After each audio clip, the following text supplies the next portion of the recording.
Hello,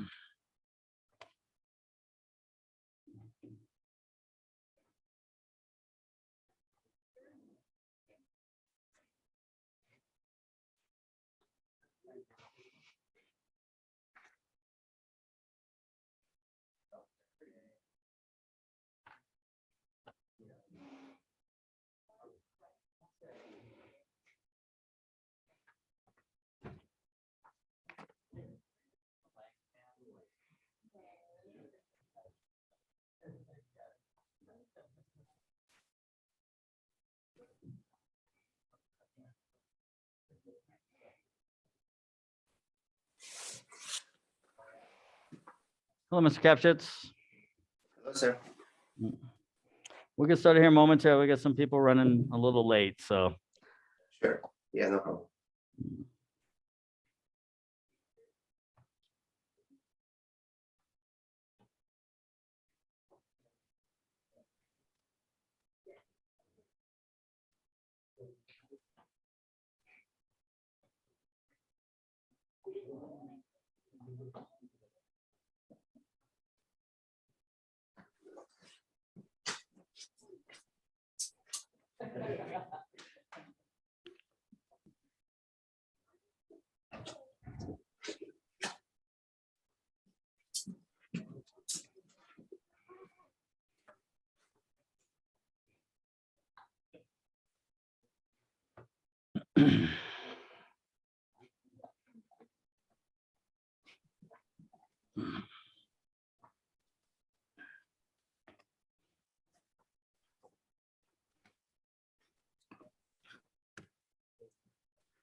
Is your mom working? Yeah. Yes. You want to give her a call and see if she can reserve us some space over there at 1 o'clock for lunch? Yeah. I think there's 15. So,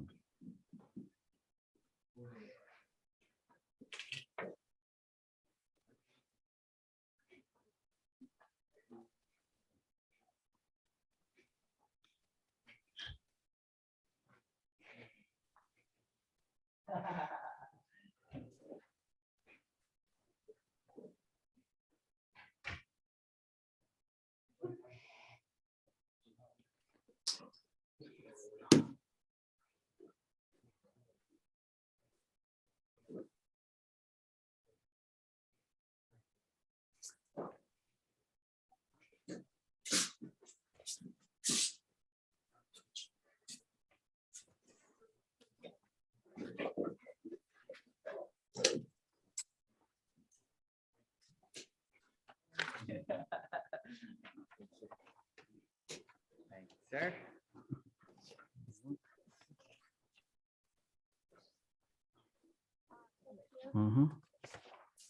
sure.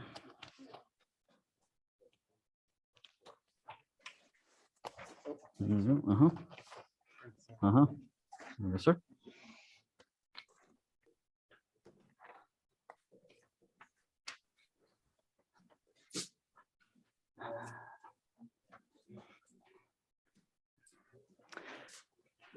Mr. Kapchitz, I will email you a copy of our itinerary. I forgot to send it Sure, out sure. prior. Yeah, no but- problem. So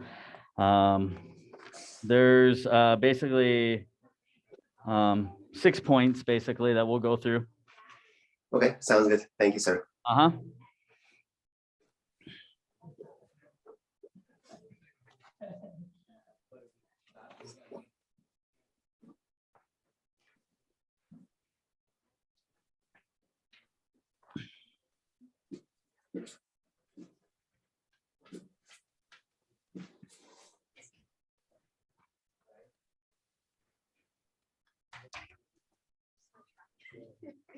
Hmm? Like, I'll try. I know. A lot of people, so I know. I At 1 o'clock. Yeah. just expect us all at one. Okay.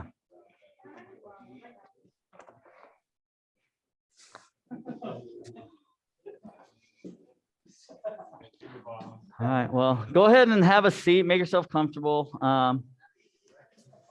So actually, if you guys would like to sit on chairs, I can certainly bring some mats out. You guys to sit on chairs too. But needless to say, thank you. First and foremost, thank you for making time out today. So I have an agenda for everyone. Everyone should have a copy of the agenda.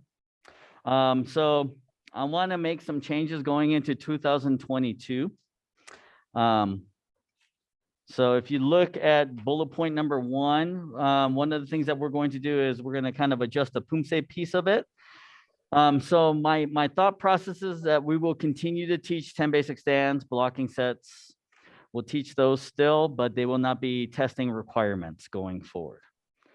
All right, the only testing requirement will be the actual moving form, which will be Kibo Nurchang for white belts.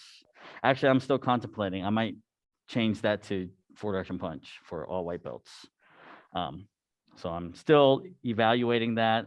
When we do, we'll communicate it out to everyone. We're not gonna just say, oh, I'm gonna change it, and then a week before testing, now you gotta learn it. So I'm gonna make sure we give enough time for people to transition into it. For the teenagers and adults, we will be teaching the ITF. I will teach you the ITF. For that, your rank. You're only gonna be required to know your rank, and that's it. So if you're a black belt, 1st degree, you would learn Kwangye, Poen, and Quebec at some point.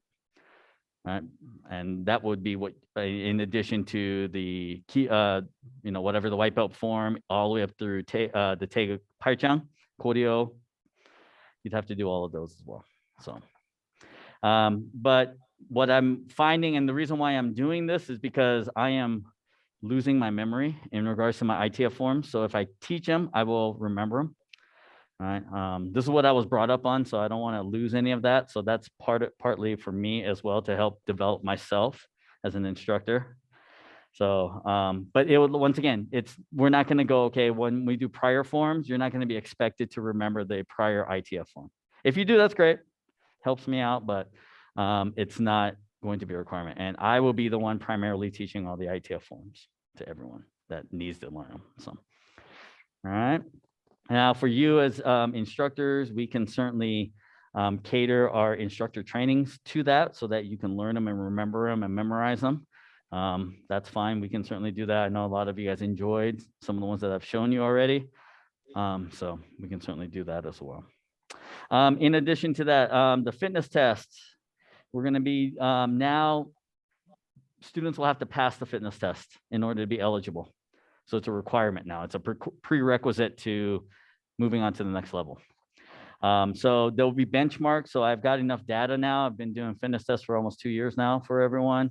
So I've got enough data. We're going to create some benchmarks for everyone.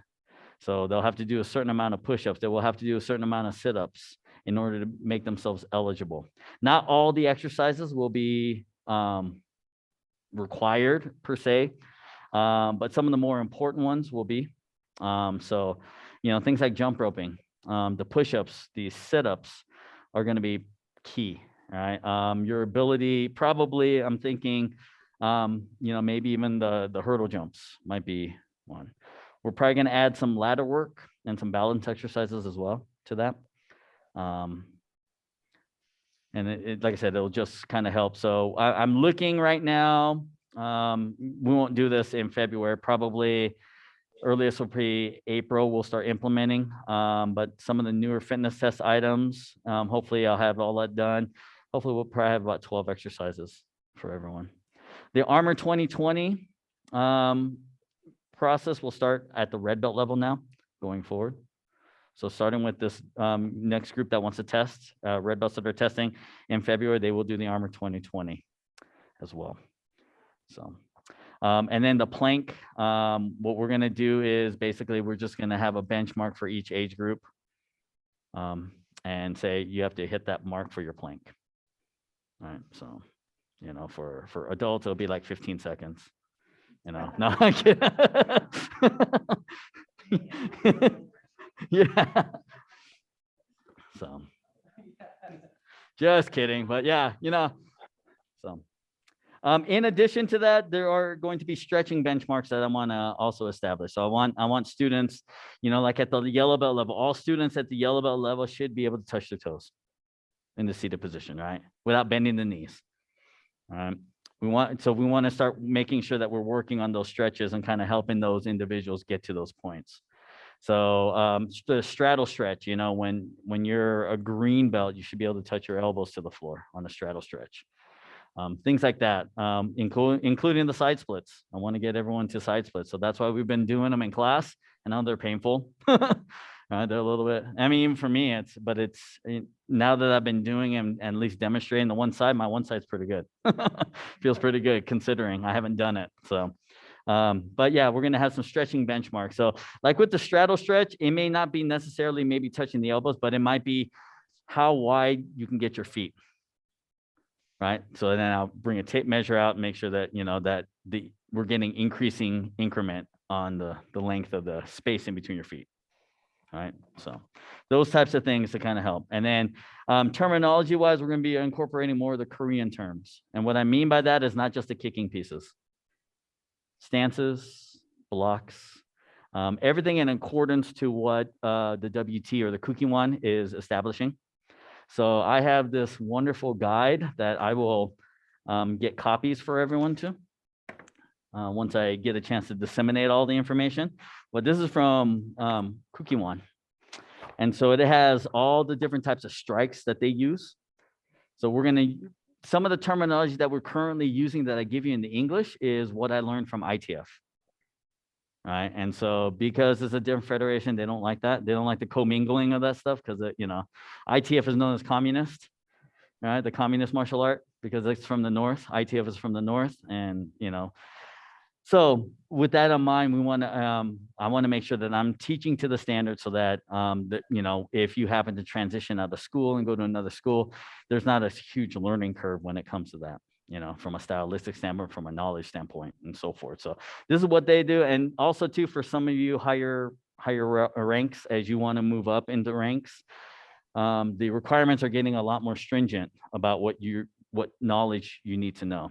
So the Korean is a key component of that, especially for, if you want to get to 4th degree, 5th degree, 6th degree, and so forth. So kind of keep that in mind, but we'll be working on a lot of that. And so some of our terminology that we have existing, our terminology spreadsheet, our terminology sheet that we have right now, you'll make tweaks to it or whatever. Like I said, I'll try to provide new resources for everyone so that we have that, so that everyone has that and everyone will be on the same page. So I just only have a certain amount of hours in a day to be able to get everything done. So it's a little bit tough as I'm juggling multiple things.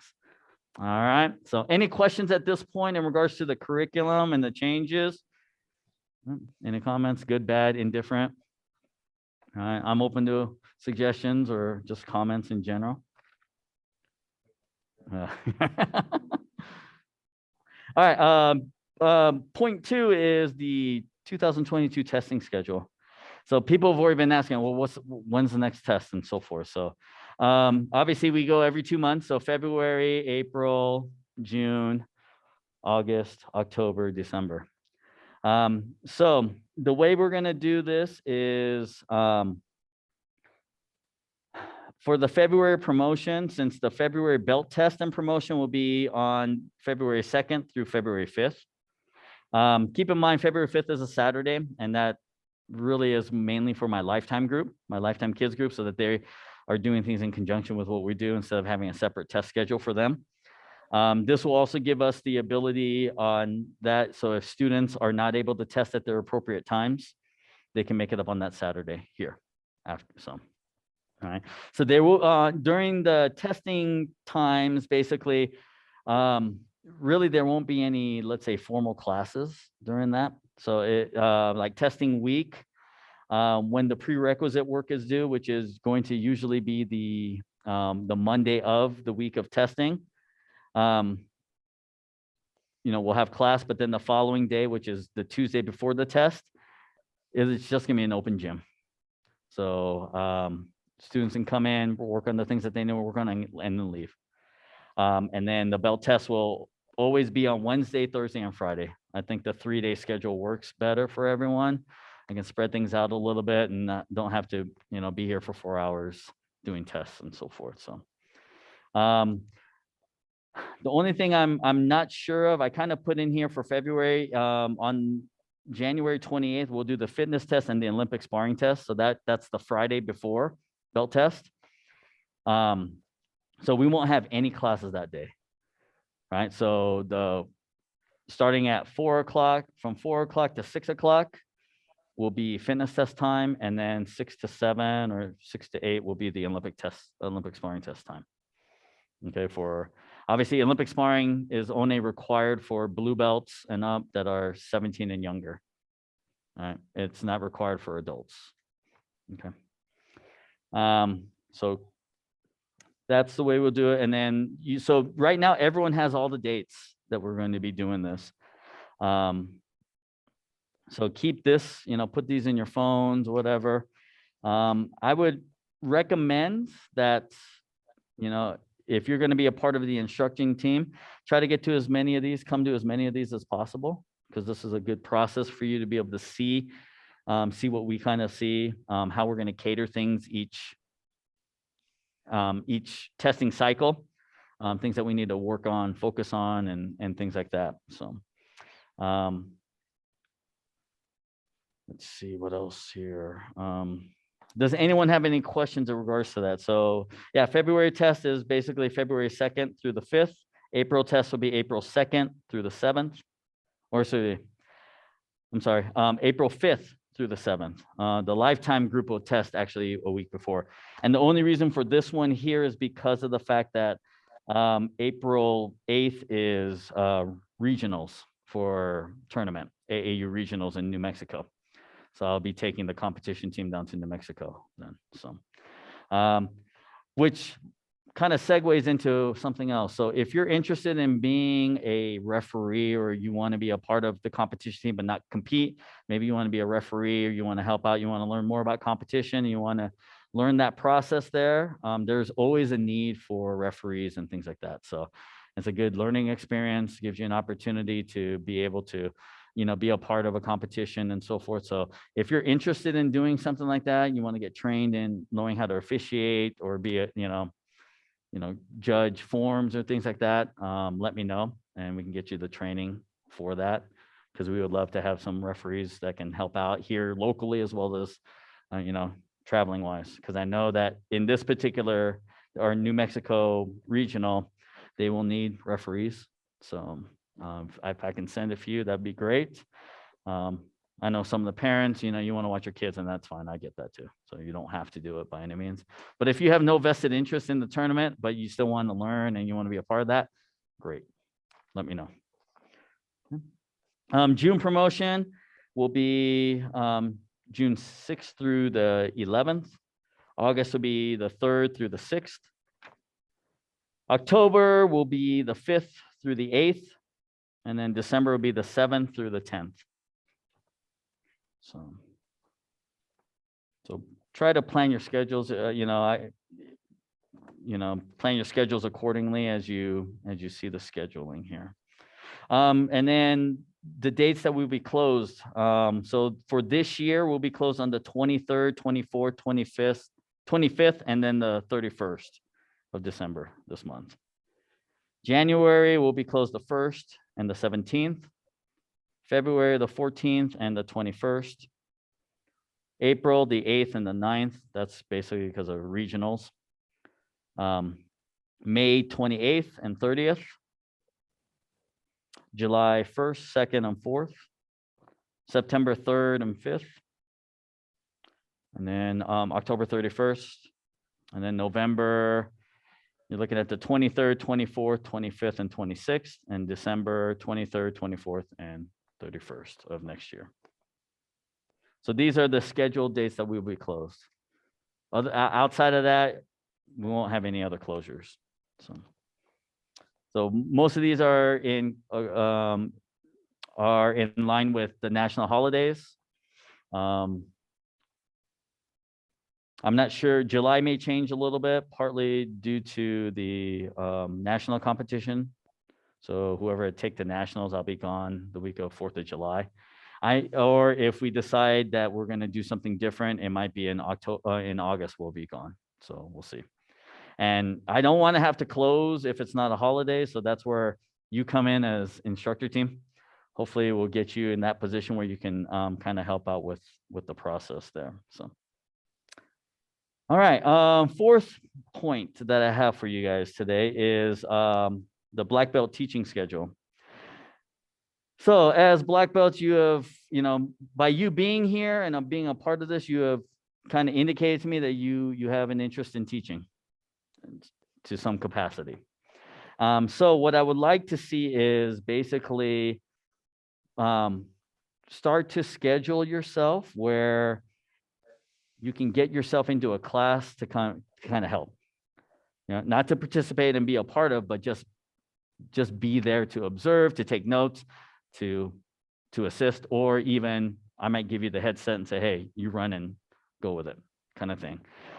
So that you get the practice, right? And you should try to, if you can, at least once a week, do that. The more often you can do it, the better. I know some people's time's very valuable. I understand that. But really, as black belts, I encourage you, right? One class for teaching purposes and focusing on that. The other class for training to continue your growth, all right? Whatever that might be, right? Whether it's I want to grow so I can be to compete, or if I want to grow to get my next degree, next rank, whatever it is, always have those goals in mind, right? Don't forget the senior yellow belt philosophy, right, of goal setting, because sometimes we kind of forget about that. We get to this level and it's like, oh, what do I want to do next? I don't know. I got plenty of time to think about that, right? I mean, you think about that, it's like, okay, if you're a first degree, you have 12 months, right? You have 12 months or more to think about that before you're eligible to test. All right. For some, it's much longer, but keep in mind, always push yourself, or guess what? You're going to get bored. You're going to get tired of this. And then, our numbers are going to dwindle and so forth. So, I mean, this is great that I have so many people interested in this. And so, for that, I thank you. I thank you for all your support of Apex and support of me and my family. So I know sometimes my family can be a little overbearing for you guys, Miss Natalie and Isaiah. All right. Of course, you don't see my wife here much. So, but needless to say, I certainly appreciate it. So, and I know that she does too. All right. Does anyone have any questions in regards to the kind of the expectation that I have for you guys? So if you can, like I said, one class a week. All right. We got 22 classes a week that we offer. All right. And I know a lot of you come later, and I understand that. That makes sense, right? But if some of you can make some time to be able to be here at like a 4 o'clock class, that would truly help me out. I've really found out this upcoming testing site, it was very difficult. My daughter was at Lifetime busy, so she was not here. My son doesn't get out of school until 4 o'clock, so he doesn't get here till 4:30, 4:45. The 4 o'clock class usually gets very busy when it comes time for testing. And so I had classes of 18 to 20 and no black belts. And so I was stuck here trying to hold boards for certain people. And I'm working on things to try to alleviate some of that stuff so that not everyone has to hold. You can just kind of be there and watch them and just reset the board and so forth. We're going to be using my board breaking unit a little bit better. Mr. Daniel's going to help me with some things, my engineering head. We're going to try to build some things, some apparatuses to kind of help so that not everyone's getting their hands kicked. Right. But I could use the help. And I know sometimes it's intimidating. Sometimes it's, I don't know the stuff. And I get that too. All right. But just having an extra set of eyes and a body here when the classes are really full really help, especially around the month before testing, because that's what everyone does. Everyone waits. They're not practicing now, right, for their next belt. They're really not. All right. I can tell because yesterday there was only 15 people out of all the classes. There was only 15 people that showed up out of all 4 classes yesterday. Not very many at all. So, okay. All right. The next thing, CPR and first aid training. All right. So I am going to work with a person that I know locally to be able to offer CPR training here, CPR and first aid training. All right. So I believe the cost of that will be $50 or $60. Okay, so when I do that, I'll let you guys know. And then in order to kind of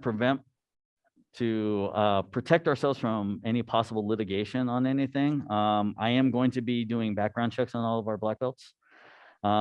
So I'm going to pay for that as a business. I'm going to pay for that to assure the safety of our clientele and give parents assurances. Since you guys are working with children, I want to make sure that everyone's background checked. All right, so if you have anything that's questionable on your thing, you better get that cleaned up before. No, I'm kidding. So, but what I will do is in January, I'll be coming by. I'll need your social security number, and that's all I will need to be able to conduct a background check. So, all right. So we'll have to do that, and then we'll probably get. It'll probably be ongoing. So each year we'll have to, or I don't know. I think it's like 2 years. The background check's good for. So you have to do that multiple times. But I'll take care of that. So the only thing you guys will be on the hook for is the CPR training. So obviously for Natalie and Riley, you guys don't have to worry about that because you guys get that through Lifetime. So, all right. Oh, speaking of Lifetime, is if anyone's a member of Lifetime and would like to be a part of the instructor team over there, the Lifetime program is growing. It's growing by quite a bit. We've got 21 students over there right now. So. With a handful more. So especially for youngsters, right? If you're needing a first job, you have to be at least 16, unfortunately. Right. So as you're getting up there, right? Or if you know someone, right, that needs a job, let us know. We can probably get them in over there for that. So and then the final thing that I have for you guys is my expectations for you guys to help you grow and to help you understand and to keep me on my toes to make sure that I'm teaching you everything that I want you to know. All right. I'm going to be doing, like, during some of these instructor meetings, we'll actually do tests. So I'll have you guys, I'll give you a piece of paper and I'll give you, 30 minutes and you'll answer questions and do all that kind of stuff. It's kind of like if you've ever been to like a referee training seminar, it's the same thing. We'll present you with the material and then you have to test out of it, right? Just to make sure the comprehension, make sure that you understand. And, mainly for me, just to let you know how important it is. It's an important process that you know the material, that you know the stuff, because the last thing that you want is for you to work with someone and then they, you don't remember what you're teaching them, or you don't know what they're supposed to know, those types of things. Because as we continue to grow, it's going to be more and more evident. We're going to try to standardize things, and I'll try to make things as easy as possible. Like I said, the curriculum, the way it looks will probably change as well. I won't break it down by age groups, like separate pages. It'll just be like one or two pages, and then it'll have the age group breakdowns of what they need to know, kind of thing. But if you guys have any ideas in regards to that, I am welcome to that. Additionally, we are in the process of getting a new website built, because unfortunately my old website, I cannot do any modifications to. Adobe has shut down a lot of their processes, and it was an Adobe product that I built my old website on. So that's still up there. That's why I keep saying that, okay, class sizes are only limited to 10 students or less right now, because I can't change any of that. So I am in the process of getting a new website built and so forth. It's just a time-consuming and slow process. With that in mind, does anyone else have any comments or questions on anything? Mr. Captious, anything on your end? No? Yeah, good. Okay. Yes, sir.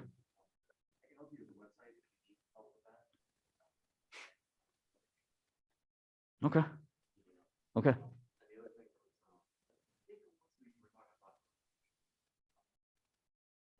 Mm-hmm. Oh, yeah. So I'll fill you in. So I'm thinking, okay, COVID, business is shutting down. There's a lot of commercial real estate open. All right. And there is a lot of commercial real estate open in Colorado Springs. The problem is that the pricing, you would think landlords are wanting to get tenants in there. So, you know, affordable pricing and so forth. Unfortunately, that's not the case. So for the last almost a year, I've been searching, checking places and so forth.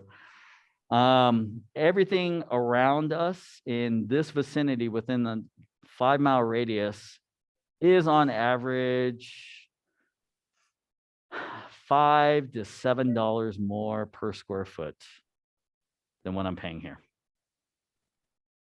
All right. To put that into perspective, that's almost a third more of my total income a monthly that I would have to pay in just rent. So with that in mind, yes, I would like to get into a bigger space. We haven't been able to find anything that's the right fit for the right price. There are places that have good prices, but it's a ton of space. All right. There's a great space over by the mall. Right. It was an old PT fitness rehab center. It's kind of tucked away a little bit, but it's 6,000 square feet. You know, and they're willing to charge us $7 a square foot. But I mean, but you're looking. This is only here. This entire space is 1,800 square feet. So, you know, when you do the math, I'm still going to be paying quite a bit for that kind of space. I would love to do it, but it's hard. So it's been difficult. So at this point right now, I think what I want to do is the plan is I got to talk to the landlord. They haven't done anything yet. So I will find out in January with them if they will allow us to extend our lease, at least for a short period of time. If not, then yes, I'll make the move and we'll figure it out from that point there. But, you know, I can go south. I can go really far south and get the same space for, you know, half the price. The problem is do you want to drive at 5 o'clock in the afternoon down Powers to my new location, which is off of Platt and Powers, where there's lots of open space over there, industrial space.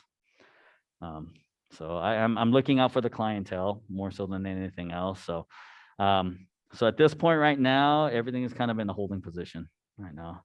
And the intent is to stay here just a little bit longer and hope that the market will change a little bit, but we'll see. The other thing is that for a lot of businesses, people who own this real estate, there is no incentive for them to get it filled. They can still write it off as a loss. So if it sits vacant, they can write that off as a loss and it doesn't affect them. In fact, it probably benefits them. Yeah. So that's why they're not anxious to drop prices or try to get people in.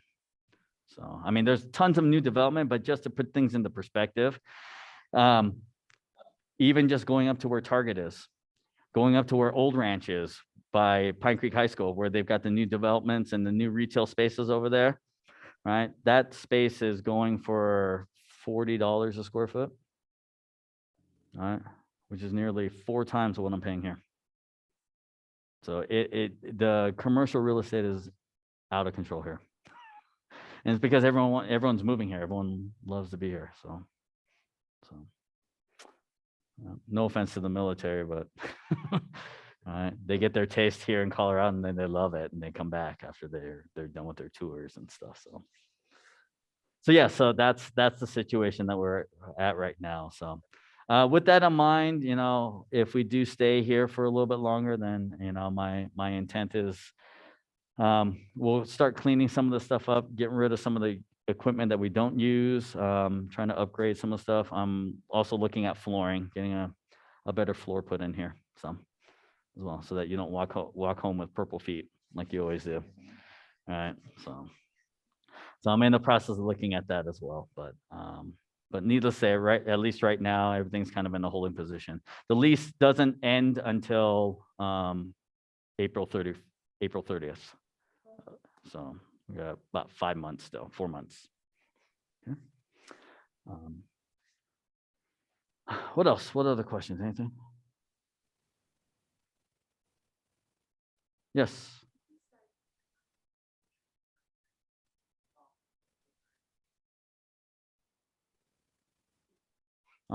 I actually want to start with this group before we do it to anyone else. So we can certainly do that. It's just a matter of obviously scheduling the time. Huh? Maybe, but not everyone can make it to a black belt class either. So, obviously this is the largest turnout. Saturday seemed like everyone could get here. Wednesdays are sometimes hard, Wednesday nights, Thursday nights. But we can certainly take a look at that. I'll probably want to just work with a small group initially and then kind of break it out. But yes, we need to definitely do that because I want to be able to reduce the risk of injury for everyone. We want to make sure that we can do those falls properly, or at least show them, or find ways, because some people won't be able to fall. It's hard. It's hard on the bones. It's hard on the body. So, finding alternative ways to be able to fall.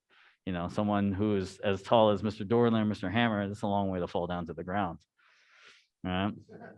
And you have to go down, you got to come up, you got to go down 10 times, you got to go down and up, down and up, down and up. It gets a little tough. So, yep. So, but yeah, we will start that process there. So thanks for reminding me of that. Yes.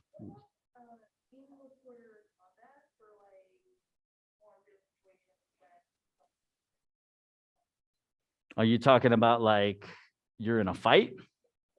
Yeah, well, we can certainly talk about that. I mean, that's the Olympic, your Olympic sparring stuff, right? Because that's the contact piece of it, right? Your ability to be able to move out of the way, not get kicked, right? That's a part of that process. Yeah, we can certainly talk about, close hand-to-hand combat types of things. But we want to, for me, my thought process is I want things to be practical. So the things that we're teaching for all belts, right? Going back to the 3-step sparring, all that stuff you can apply in a real world situation. How do I apply that, And you can kind of see, you go from 3-step sparring number 1 to 1-step sparring number 1, right? Just also so that you're aware, Kuki One has now developed a self-defense curriculum. So one of the knocks on Taekwondo has always been, Taekwondo is not a self-defense art. There is no practicality if you take out someone's legs or if you knock them to the ground. A Taekwondo person is going to get beat up if they lose their legs, right? And that's always been the knock on Taekwondo, right? It hasn't been diverse enough. And so Kuki One has spent the last probably 5-6 years developing a curriculum that they are in the process of feeding out, and they're going to be creating resources, textbooks and things like that. And I got a taste of this when I took my instructor course, my master instructor course back in 2017. It was just a little crash course, 2-hour session. But conceptually what it is it's based off of, you learn a technique and you teach that technique at a color belt level. And each belt level, you add a certain aspect to that technique to make it more complex. So you start with a wrist lock. And then what do you do after the wrist lock? That's the next belt level. What do you do after you do that second movement? It's another level. And then, so it gives you a simple concept and then you build on that. It's similar to what we kind of do in the way we've kind of structured some of our 3 steps and 1 steps. You start with the concept and you kind of build. But, we need to do more of that, obviously. We haven't spent a lot of time. We've just right now, for the last probably 6-8 months, we've been, what's number 1? What's number 2? What's number 3? All right. So now that pretty much everyone's comfortable with those, now we can start going, okay, now let's take a look at number 1. What are our options here? What else can we do besides what we've shown you here? What else can you do? And it's your ability to be able to say, okay, what's going to work here? What can I do here? So if you guys watched a little bit of the black belt test for 3rd degree, right? They had a portion where they had to do freestyle 1 steps, right? It was 1 steps that didn't have a number, right? It was just something that they kind of did on their own. Right? We want you to be able to do that. We want you to be able to do those types of things where you can think on the fly.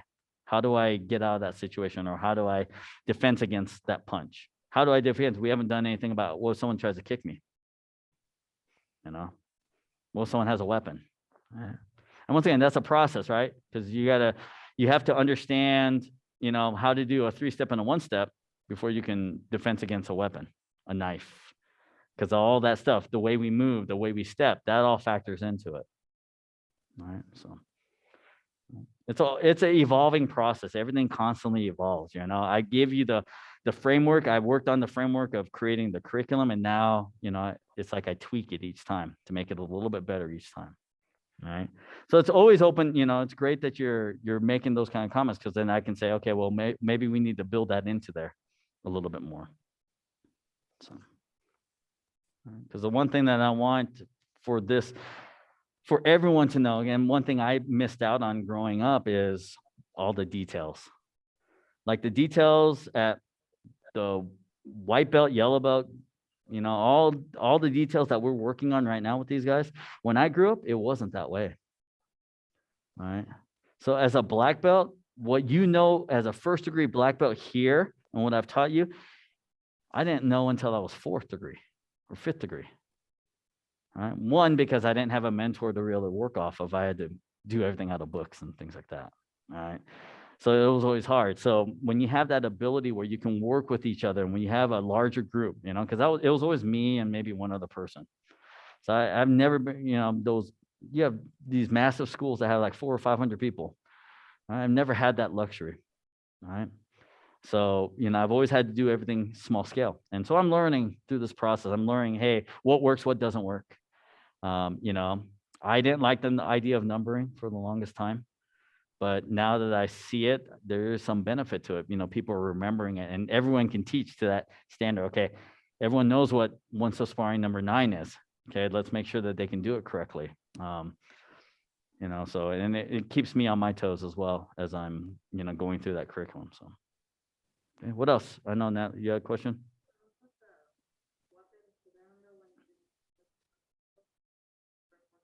Mm-hmm. Mm-hmm. Nice defense. Yep. Mm-hmm. The sit down self-defense. Yeah. Mm-hmm. Yeah. Once again, it's part of this is also too, I'm happy to teach it to everyone. All right. In that process, but there's so much content, it makes it hard, because you're still trying to take care of all the color belt content, and there are different levels and so forth. That's the one drawback to having classes where, you have all ranks in the class. That's one of the drawbacks, is the fact that, yeah, it's convenient for people, they're getting their money's worth, but you might have a class with a white belt, and then you have a 3rd degree black belt in the same class. And so you can't go through, like if you had just a class of black belts, I can do all black belt material and just do black belt material and not have to worry about anything else. All right. So those are the things that I'm kind of trying to figure out. If there was more time, if I had multiple instructors where one instructor could do like a regular class, and then I can, I've had bigger space, and, maybe these guys move and then I just take over the space again, whatever happens. But if we can get that thing going, we can build it where, we're working together. Now you guys can help me out teaching class, and then I can work with some of the more advanced students on some of the more advanced things.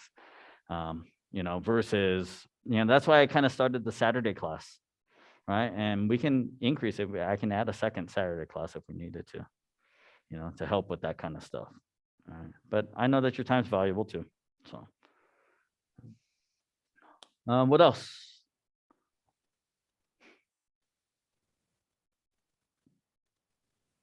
Nothing else? No? Okay.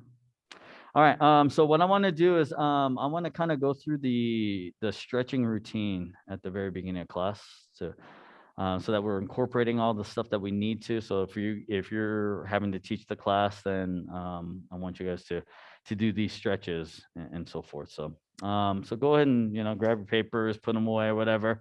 You can stand up. So we got a few more minutes. So.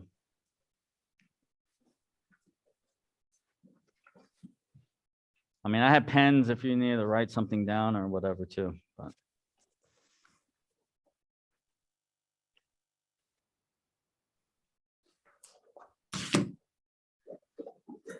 Mr. Daniel, I'm thinking that I think I want to put the TVs up there. Yeah. I'm not liking this. No. The only thing I don't know is I don't know where I'm putting my camera either, but.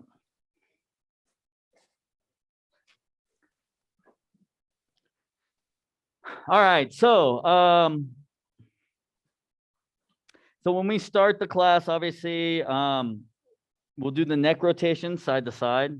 You guys already know that one, right? When we go up and down, it's very important. I want you guys to kind of concentrate on, we're not trying to look up at the ceiling and compress the vertebrae in the neck, right? We just want to go from straight ahead down to the chin, all the way down as far as we can. And for a lot of people, this is going to be very easy, and that's fine. All right. Little kids, yeah, they can get away with this. The older we get, we put a lot of pressure on that. We don't want that. So, right. So just go for basically straight ahead, down. The side to side movement, you want to encourage students to get as far across as possible. And once again, this is for like side kick, reverse side kick, reverse spinning hook kick, getting that head turn. Right? Because if you don't know how to turn your head, then guess what happens? The shoulder turns to compensate for it, and then you're out of position for your kicking. Okay, so there's that. You also can do a roll, a neck roll from down and across. Okay, I'm going to give you all the different exercises that you can use. You can use them in any order. I like to work top to bottom typically, but you can do them in any way that you want to do, right? But these are really good exercises here. All right. Then from a shoulder standpoint, right, you can do arm circles, straight arms, forward and back, right? And once again, it's not just this. I see a lot of this in class, right? Take those big wide turns, and then try to make it as big as possible. Forward is easier than going backward. Now try to go backward and try to make that big turn, right? If you ever watch Michael Phelps, right? His rotation on the shoulder is unbelievable, right? I mean, he's up on the things, and then he can smack the back of his hands, right? He swings his arms up, and the back of his hands hit behind his shoulders because he's got so much range of motion in there. And we lack that, right? And some people who have rotator cuff injuries and things like that, they don't have as great. So this kind of stuff really helps in opening up. And then, some people think, oh, I got to do it by count. Hana, do set. No, it's just, if I'm counting hana, do set, if it takes you 4 counts to get around once, that's fine. It does not matter. All right. So when you're counting, just count. Right. You don't have to count if you don't want. If you don't want to talk, just do it at your own pace. You can do that too. Or you want to have the students count, make them count. That's fine too. Nothing wrong with that. So arm rotations is good there. Big circles. Okay. The other one's the arm inversion. So that's where the back of the palms are together, thumbs are down. And then you pull the thumbs into your body and then out and back. So this is shoulder and elbow. To work the shoulder and elbow. So every once in a while you hear cracking, and that's okay. All right, that's just fluid, it's like popping knuckles and things like that. That happens occasionally. All right. Okay. So the arm inversions are good there. All right. Then the rotation of the hips, right? So a lot of times people just go here, whatever's comfortable. Encourage students to push, right? Imagine being inside of a barrel, right? Inside of a barrel, in the middle of the barrel, and you're just trying to scrape the rim of the barrel all the way around, right? And that bigger the motion, the better it'll help with those hip flexors. Right? Mr. Hammer and I were talking yesterday because he was the only one in class at 5 o'clock last night. And so we spent all this time working on, he gave me like 50 million questions about hip flexors and all the stuff. He's like, I've been thinking about this for so long, and I finally get a chance to ask. And that's great.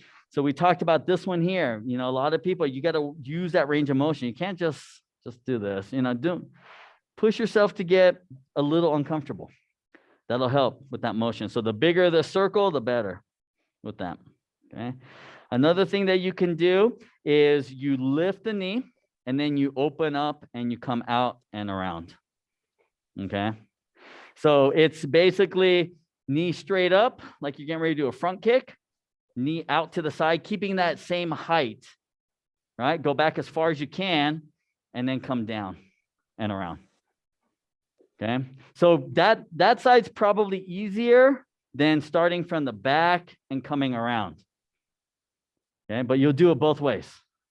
Any of these circular movements, you want to do both ways. Outside in, inside out, whatever you want to call it, you want to do both ways. That'll help loosen up, and give you the range of motion that you need. So you do that with both legs. And you can count these out, or like I said, just have them do them on their own. Okay. The knee rotations, right? Feet together and just rotate those knees in that circle. All right. And they don't have to go really deep on this. Right? All we're just trying to do is just lubricate those knees. All right? A lot of people have bad knees and stuff, clicking and things like that. This helps with that process. We want to encourage students to do this on a regular basis. Make it a daily part of their routine. They don't have to do all of them, but just do them. All right. All right. Then the other one is for ankles, right? The lifting up, right? Basically heel lifts. All right. So going up as high as you can and down. Holding up and trying to go up high and hold. Okay, this is important for front kicks and roundhouse kicks, especially for board breaking. This is that foot position that we want that kick to be in when people kick the board. Okay, so this helps with that. It builds our calf muscles up as well. Then from a balance standpoint, right, you've got the leg behind, right leg behind or left leg behind, right hand grabs. Right? We don't want and encourage students not to grab from the same side. You should grab from the opposite side. It's a better angle on the knee and the ligaments and the tendons that surround your knee versus grabbing it from the same side. So coming across. All right. So balance first here, and then more advanced students can certainly move forward and lean forward. Now, a lot of people just lean forward like this. They just bend over. When I say lean forward, you're going to lift. You're going to lift that back knee. We want them to lift that back knee as high as they can get without falling on their face. Okay? We want to do it so that they don't fall on their face and all of that stuff. But the higher you can get that leg, you're going to feel a stretch along the top part of your thigh, all right, and the hip flexor, all right? The same thing on the other side. You do both sides. You can also do the T drill, right, where you lean forward, you keep the straight leg and the arm straight out for the counterbalance, all right? The problem with this one here is a lot of people, right, they lean forward, but the leg stays down here, so it looks like a Y or a W, right? So the goal is we want to encourage the students in this exercise is to lift the leg up. Don't just leave it comfortable, lift it up. All right. So this works the lower back and the glute, the butt area. Yeah. And that's not easy. All right, Tex. All right.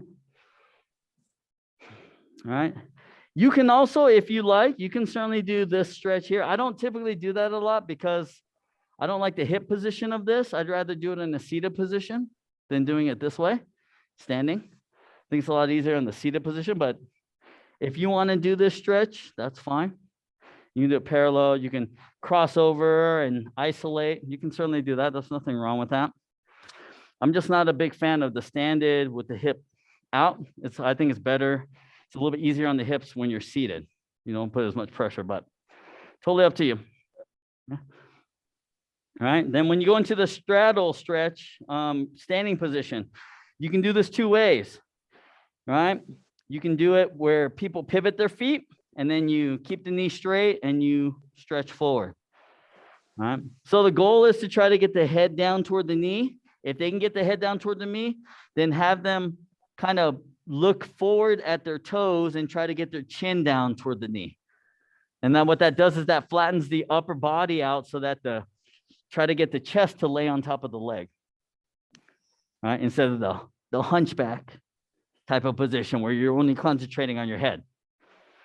Okay. All right. Then to the middle, keeping that same depth and the same width, just letting the arms go straight down. Really good stretch for that. Okay. Similar to this, right? But because it's wider, you have an easier base. It's not so tough on the hips. It works more on the glutes and the hamstrings. Because you see a lot of students, they just lean forward. They just do this. All right. So we don't want them to lean forward like that. We just want them to drop the elbows forward. Let them hang. All right. Okay. And so obviously if they go deeper, then yeah, they're going to be able to touch their elbows to the floor, and that's fine too. All right. And then obviously the other side, you do the same thing. The other way you can do this stretch is keep both feet straight ahead, like a horse riding stance position. Right? Then you turn your waist and then you stretch to the side. So this is a slightly different angle. This works a little bit more the inner groin, right? Along with the hip flexor. Okay, not as much hamstring. This is more hamstring when you turn your feet. When you keep your feet sideways, you work more inner groin and hip flexor. Okay. All right. Once you do that, then you can certainly do from there. I transition usually into the knee bend, right? Where you go, right knee bend, left leg straight, and you sit down. Now, what happens here a lot of times is a lot of people turn their knee inward, right? And we don't want that. We want the knee sideways, right? Your feet should be in the back stance position, right? Back stance position, and you go down, make sure the knee is pointed out. The knee should be on the outside of the shoulder, not on the inside of the shoulder, but the outside of the shoulder. So if it's your left leg, it should be on the outside of the left shoulder. Okay. And you want to encourage students to be able to try to keep that foot that's bent flat on the ground. Okay. But don't let them sit down. Right? A lot of students just do this. All right. We want them to sit down. All right. If this is easy for them, then guess what? Challenge the student. Have them walk that foot out a little bit more and then try to go down as low as you can. You're going to feel a difference. Okay, the wider you go. All right. So you'll do that to that side and then transition to the other side and do the same thing. All right. Okay, so now everyone's favorite, side splits. Side splits, right? You always want to think whichever direction that you're facing, right? That leg is going to be the one that's in front. That's the easy thing. That leg, keeping it straight is easy. The hard part is to try to get the other leg straight, because this is what happens. Everyone bends their knees, right? Or everyone's trying to turn their foot. We want to keep the back foot like a side kick and just go down as far as you can. Obviously, for a lot of people, they can't go very far, right? So that's where you got to use your fingertips to hold yourself up. But you want to make sure that students, they're not doing this, where they're leaning to one side. We want the hand on each side of that front leg to support and balance. If you're up really high, then use your fingertips. If you can get a little bit lower, then use your fists. If you get lower than that, use your palms. And if you can go all the way down, then don't use your hands. All right. Some of you guys can go all the way down. I can't. All right. Yeah. Right. And then from there, slowly walk it to the center. And then it's the same thing here. The big thing here is you want to make sure that the hips, the knees, and the heels stay on one line from one side to the other. Because too many people do this, where they lean forward and they don't get any stretch, or they sit back too much. All right. You want to be same line, straight line. And then just try to push the heels out as far as you can. Okay. And then you do the other side split. Hit the center twice. All right. Because in the second time, that's when you'll have them sit down. Okay. Now, when you're seated and you're in the straddle stretch position, you've got the one that we typically do, which is opposite hand to the opposite leg. What that does is it works the oblique. So you get that side stretch this way. You can also work it where you come over the top of your head and reach over. Okay, so for most people, all right, this one is going to be good enough. For those that are, more limber, then yeah, you can challenge yourself and just come over the top, where your shoulders coming up over your head and trying to reach, okay? You can also, if you wanted to, just turn and work to try to grab with both hands on that side. Okay. You do that to both sides. Now, if you do all of this, you're going to be stretching for 20 minutes, I guarantee. So you have to kind of pick and choose which ones you're going to do, but it gives you options, right? Then when you get to the middle, right, reach forward, right?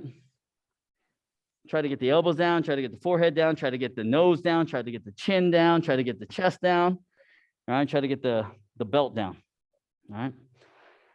You can also reach out, grab your heels or grab your toes and lean forward that way. All right. Now, for some people who have a hard time keeping their knees straight, encourage them to grab their toes with their knees bent and then hold on tight and then slowly straighten those knees out. All right, slowly straighten out those knees to help them. What it should do is it should kind of help them lean forward a little bit. Okay. All right, and then bringing the feet together.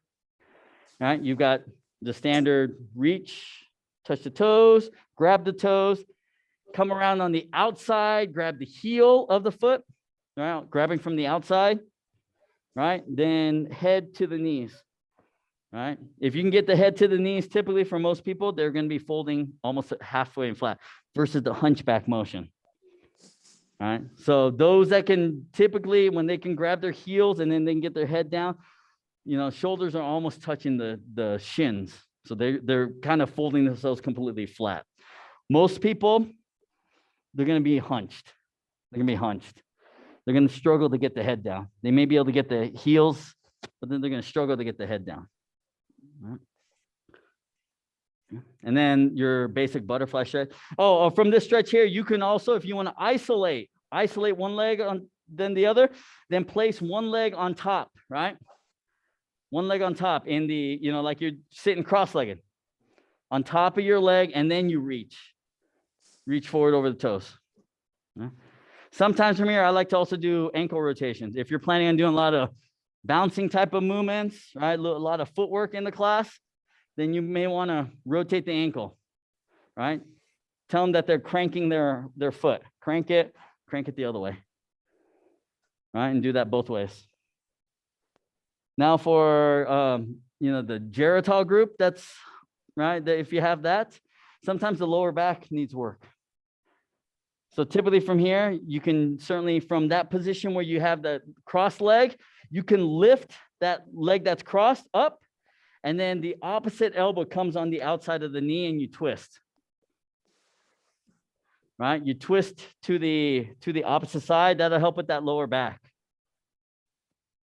Okay. Right? Youngsters, you don't have to worry about that.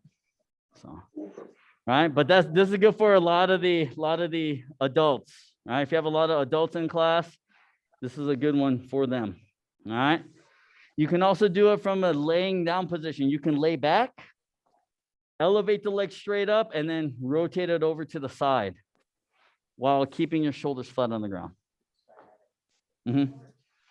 Right? It works the lower back. It works the sciatica. It also works the IT band, which is the outer part of your thigh.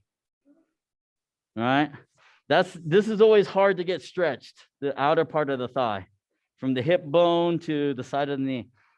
All right? And so what you do is, first part is just to lay it across, right? If that's easy for you, then you reach with if you're lifting your right leg up, you're going to bring your right leg to your left side. You're going to reach with your left hand and try and grab your right toes. All right. Because then that way, when you grab the toes, you can pull and you can adjust the angle of your leg. So your leg, instead of at 90 degrees, could be at 120 degrees.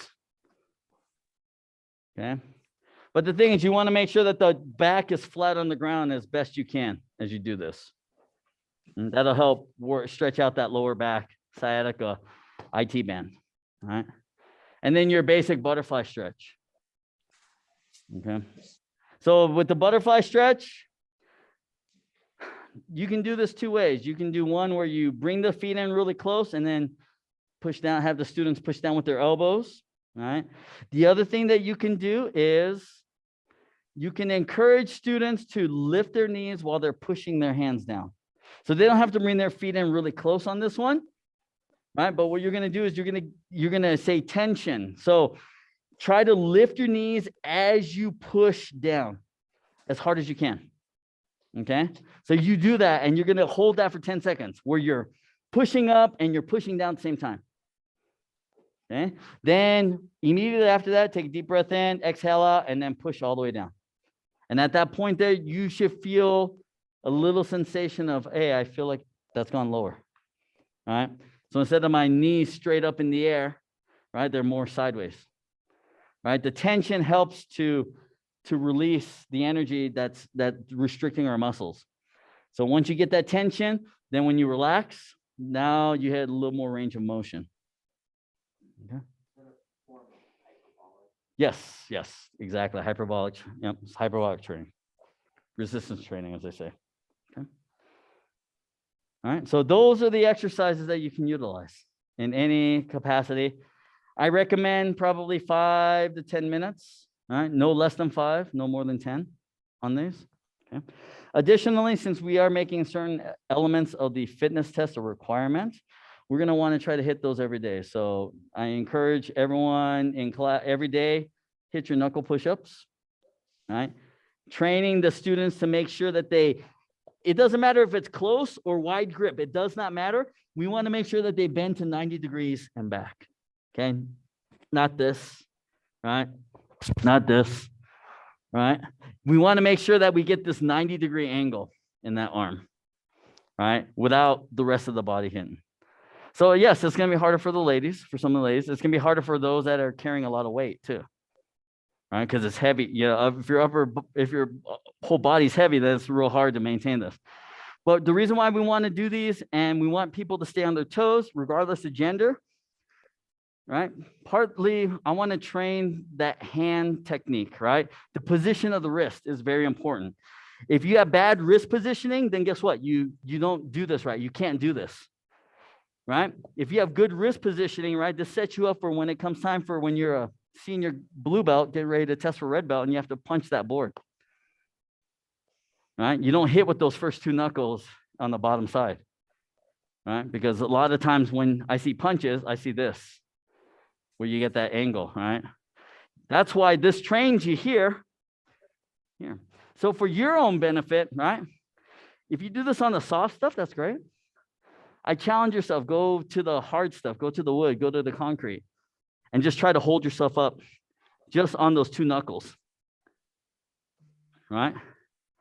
Because that's what we're trying to do. We're trying to channel the energy onto your first 2 knuckles when we do these knuckle push-ups, okay? And then the other thing is sit-ups. Want everyone to be able to do sit-ups. So now with like the young kids, young kids, encourage them, to swing their legs. Swing the legs and then sit up. Don't grab the legs, just swing the legs and then pull up. And then go back down and come out. And then as they get more comfortable with that, then you can, have them, okay, let's not swing as much. And gradually work that. All right. And for everyone, it doesn't matter how fast you do it, you just want to do these, right? So try to get as many as you can, right? Once again, it's probably going to be like 50. You have to get 50 in a minute, and then you can pass the fitness test for sit-ups, right? And 100 push-ups in a minute. No, I'm kidding. All right. So I know everyone's like, yeah. So, all right. So that's so keep that in mind. Right. So that's really all I have for you guys today. Any questions or anything besides this? No. So once again, I'm going to get, yes, sir.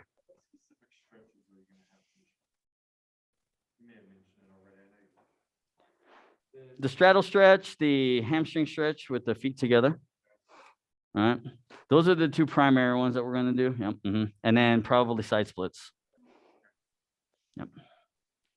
Because those are the 3 stretches that really help us out with, it helps with kicking technique, right? The more limber you are, the easier it is. You can see people who aren't limber, they have a difficult time kicking. They have a difficult time extending and holding technique, right? It's always this because they're not strong enough here. So the stretching helps us with the elasticity of our muscles so that we can stretch like a rubber band. Right? That's what we're trying to do, is we're trying to get the rubber band to stretch, not to snap. All right. So, yes.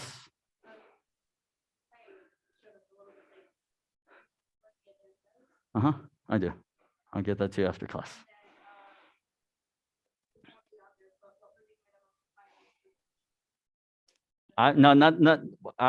It's going to be based off of age.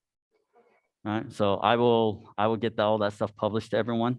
So, all right. It's all in my spreadsheet. I just haven't been able to get to it yet. So, all right.